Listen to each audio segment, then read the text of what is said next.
Hello everyone. My name is Kendra. The family asked if I could say a few words about my good friend, the internet. When I heard that he had died, I was shocked. I truly never saw it coming.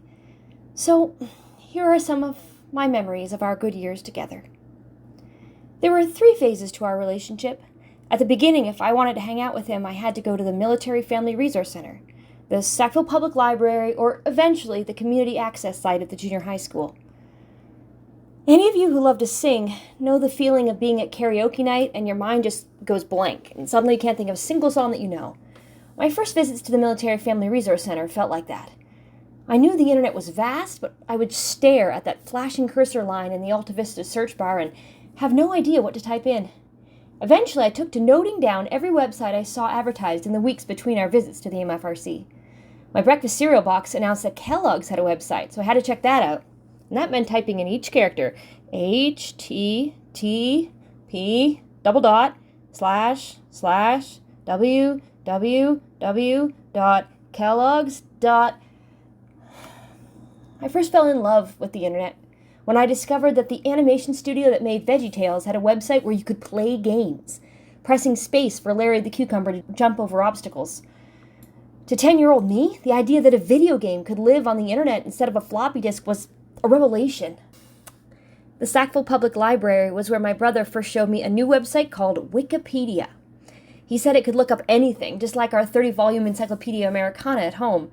I typed in Nova Scotia, and sure enough, there was an entire short paragraph explaining that ours was a Canadian province on the Atlantic Ocean. It was a wonder, but we used it with caution, because Matthew thought that the wiki in Wikipedia referred to Wicca, the religion, and that some sort of occult witch magic was involved in putting an encyclopedia on the internet.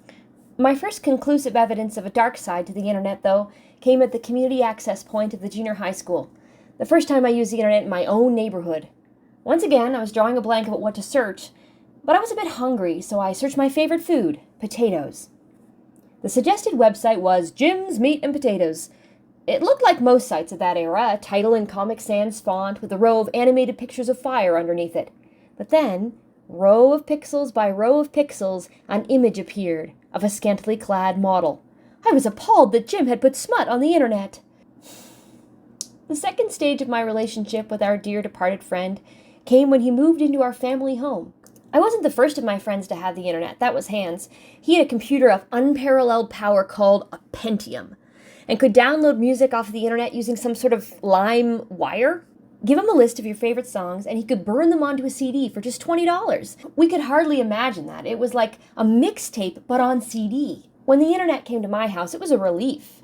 No longer did I have to wait a week before learning that a cereal company had a website and visiting it.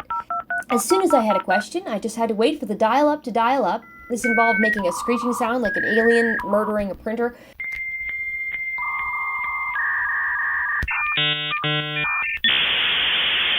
But then I could ask my question, and not just of Alta Vista anymore, but of a dapper butler named Jeeves. He was great because he understood formally structured questions. You didn't have to type Nova Scotia into Wikipedia and then skim the article to find the capital city. You could actually ask this Jeeves guy, what is the capital of Nova Scotia? And he just knew. Around that time, I made my first internet friend. My brother joined a message board for the fans of the Dinotopia book series, and there was a boy my age on it from Ohio or Nebraska, username Prayedla, for his family business of Prairie Edge Landscaping. He was an atheist, and I was a Christian, and we argued back and forth for hours on the Dinotopia message service, discovering what would become one of the internet's main attractions, typing emphatically at strangers with angry tears in your eyes. You could type emphatically at friends, too. To this day, I can't conceive of how late my parents let me stay up typing with Hans because he was the only other kid in my class with MSN Messenger. In their defense, that's how I went from hunt and peck to typing 40 words a minute. And all of them real words, mind you. LOL and AFK had not yet been invented. A few years later, the internet gave me just the greatest gift. A new website called YouTube, which somehow had not just audio, but video. I don't remember the first video I saw there, but I remember the first one I uploaded.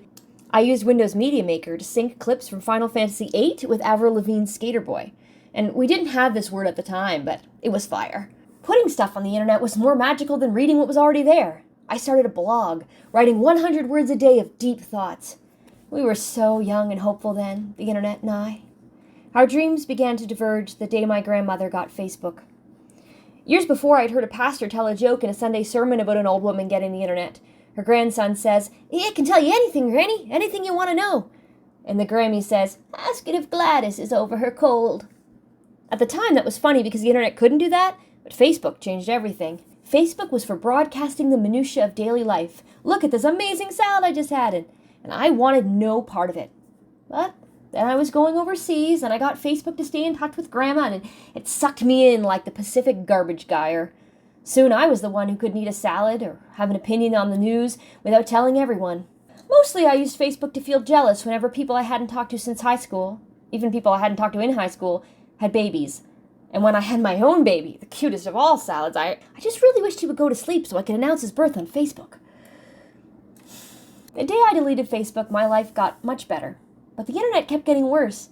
The earnest poetry blogs disappeared in favor of influencer vlogs, and YouTube got unskippable ads. In the third and final stage of our relationship, the internet moved from my home into my pocket. Now, whether I was in my living room or my bathroom, or an otherwise idyllic woodland trail, I could read Reddit threads like, "Am I the A for wearing a white dress to my ex-fiance's wedding?"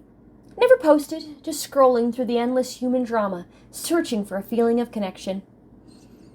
And now, my dear friend, the internet is dead. Nowadays, the posts about wearing white to an ex-fiance's wedding are written by some AI with no corporeal reality. And the "you're the worst" comments, they're all bots too. The fakes on YouTube have the right number of fingers now, but they make me miss Jim. That guy who scanned a Playboy centerfold onto his Pentium was flesh and blood.